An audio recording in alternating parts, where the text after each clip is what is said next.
Forgiveness throughout the Bible is more than a simple one-time act of letting someone off the hook for something that they have done or something that they have said in anger.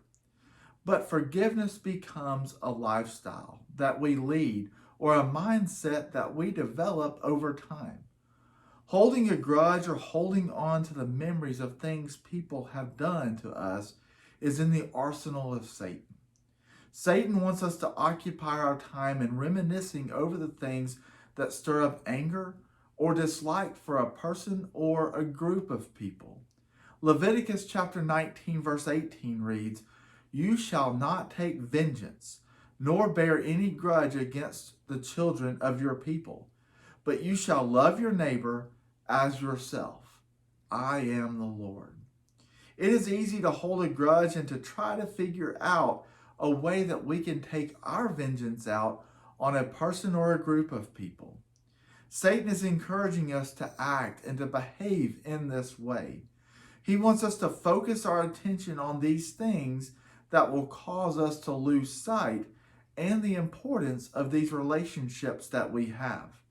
In Matthew chapter 18, verses 21 and 22 reads, "Then Peter came to him and said, 'Lord, how often shall I forgive my brother who sins against me? Up to 7 times?' And Jesus said to him, 'I do not say up to 7 times, but up to 70 times 7. Therefore, the kingdom of heaven is like a certain king who wanted to settle accounts with his servants.'" So often we find ourselves thinking like Peter. We will want to know exactly what we need to do to be within the guidelines, but no more.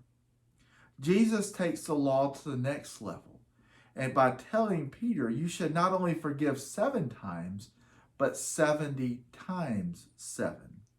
Forgiveness is a lifestyle.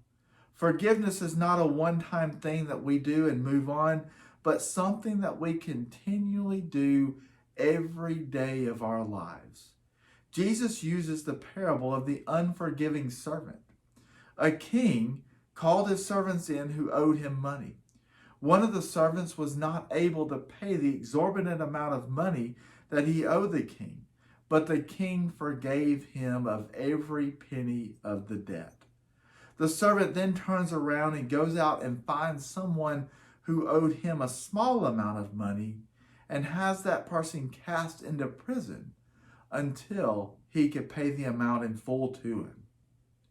This seems like an extreme example used by Jesus to illustrate the point, but it is a place that we often find ourselves and will continue to find ourselves in life. God has forgiven us and continues to forgive us of so much in our lives.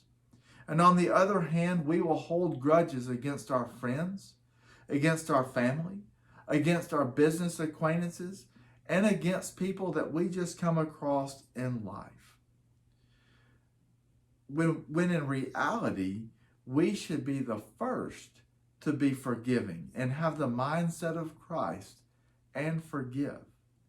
This week, I challenge each of us to take stock of our actions.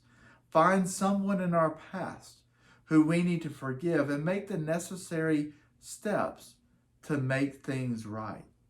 Also, pray each day for the strength and the determination to make forgiveness a part of who we are.